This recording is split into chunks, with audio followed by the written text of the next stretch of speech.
ব্যথার জন্য আমি অনেক ভিডিও করেছি। আজকে যে আমি ব্যথার কথাটা বলবো, এটা যদি আপনি ১ সপ্তাহ ব্যবহার করেন, আপনার যত বড় শরীরের ব্যথা থাক না কেন, এই ঘরোয়া পদ্ধতিতে আপনার ১ সপ্তাহের মধ্যে আপনি রিলিফ হওয়া চালু হতে সাহায্য করবে।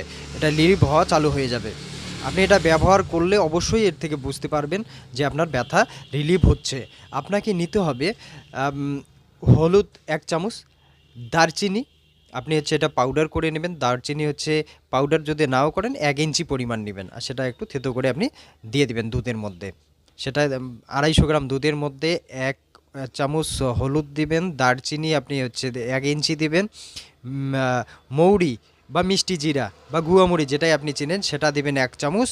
আর আপনাকে ছোট এলাচ দুইটা দিতে হবে, ২টা লবঙ্গ দিতে হবে। এইটা কি করবেন, মোটামুটি ৮ থেকে ১০ মিনিট দুধটাকে ফোটান। এটাকে গোল্ডেন মিল্ক বলা হয়।